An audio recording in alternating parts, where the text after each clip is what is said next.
I'm Azrenock, this is XDA TV, and you don't know it, but last night I went out with friends for Halloween. I would have washed off all my zombie makeup when I got back, but it always seems to take me a few days to get off eyeliner, so instead of being called emo, I left all the zombie makeup on. Because if zombies are anything, they're non-emo.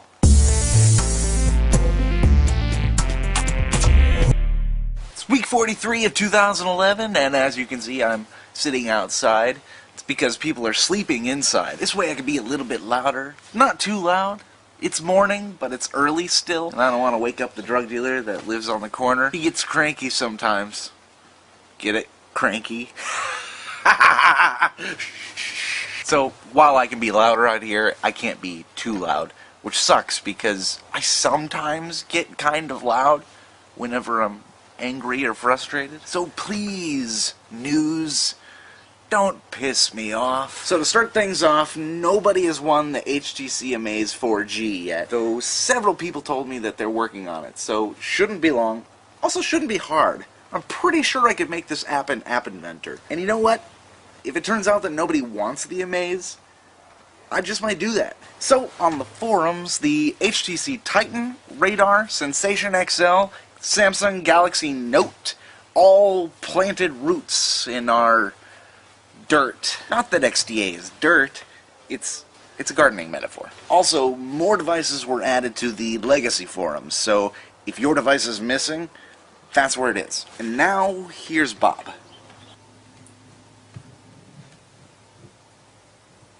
Brains.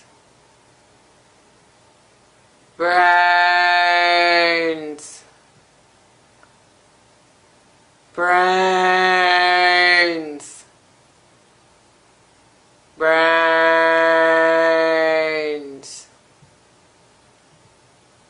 Brains. Brains! I think it's adorable how she wants to be just like me. So first things first, a big fat congratulations to our portal admin, EGZ Thunder 1, and the entire Newswriters team for publishing their 4,000th article this week. You did an incredible job. You're doing an incredible job. And I'm really excited to see where the portal's gonna go next. Anyway, the pretty portal people got their hands on a few new devices this week. EGZ Thunder 1 wrote his thoughts on the HTC Titan, and Mike88 got to spend some time with the Sensation XL and the Galaxy Nexus. It's a little unfortunate that the Nexus and the XL are going on the market about the same time. Somebody's gonna compare the two, and I don't really think that's fair to either one of them. The Sensation XL is basically the Titan, except with a dual-core processor and Android, which is great for the Titan, but the XL is about on par with Android devices. I think that the Sensation XL is meant more to compete with the Galaxy S2 than the Galaxy Nexus. The XL doesn't have Ice Cream Sandwich, and although the screen is the same size, the resolution is different. But hey, I'm sure that Ice Cream Sandwich for the XL is coming soon, and actually Mike88 thought that the XL's speed and clarity was better. At any rate, HTC is unveiling a new device on November 3rd, and that's the device that will compete with the Galaxy Nexus. Also this week, more security holes. Yes, more! This time a Dolphin browser. Apparently it's got its own sort of IQ app with its own problems. Look, exploits happen. But aren't there enough coincidences here to come up with some sort of conclusion? Something like, okay, how about we just collect the data that we're actually going to use? That way we minimize the amount that could be stolen if something went wrong. Yeah, I get how user statistics can improve the user experience. But there is no reason in a non-dictatorship that anyone would need to collect all the data just so that they'd know what to do next. On top of that, even if HTC or the carriers or the Dolphin browser explained what all they were collecting and why, most users wouldn't read it, wouldn't understand it, and wouldn't care until they saw all of that data stolen. That the problem is possible, and the possibilities ignored, is negligent and irresponsible. I'm doing my best to stay quiet here, but Jesus Christ! On a kind of related note, something crept onto the portal this week.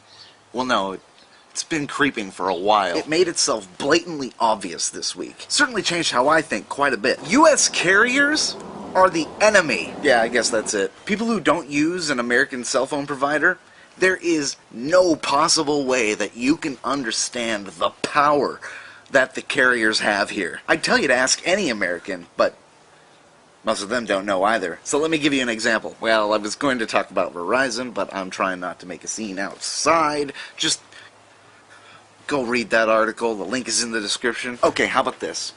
This week, HTC rolled out the first wave of updates to the Carrier IQ apps. They had that security flaw that Trevi found. HTC rolled out those same exact updates in Canada last week. And the same update the week before in other countries around the world. So I got this sneaking suspicion, call it psychic awareness, that HTC scrambled to find a fix, found one, and the US carriers like Sprint just now got around to checking it out. Customer service and speed are not everything, and you do know. This is XDA developers. Support, freedom, privacy, security, those are pretty important too, considering how we engage our devices. What this means to me, how it changed how I think, is that manufacturers get dragged through the mud for the sins of the carriers. And they put up with it because they're scared to death of losing the carrier as a client, which is another thing that's pretty unique to America. Buying phones at a discounted price with a 2-year contract. Now, the carriers in other countries may offer the same thing or better, but there are prepaid plans with unlimited data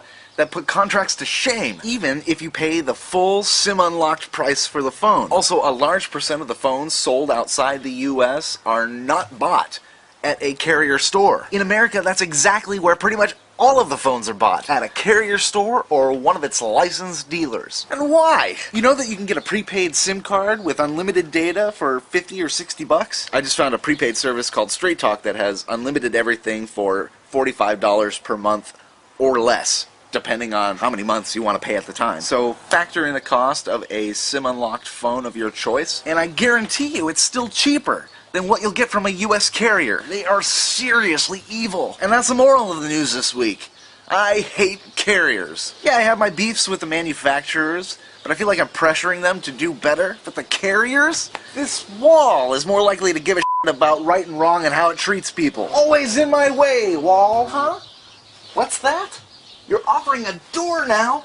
That's great! You see, Verizon, AT&T, Sprint, T-Mobile, you can learn something. So again, I'm Hazer Enoch, and this is XDA TV. I'm gonna go wash the shit off my face now.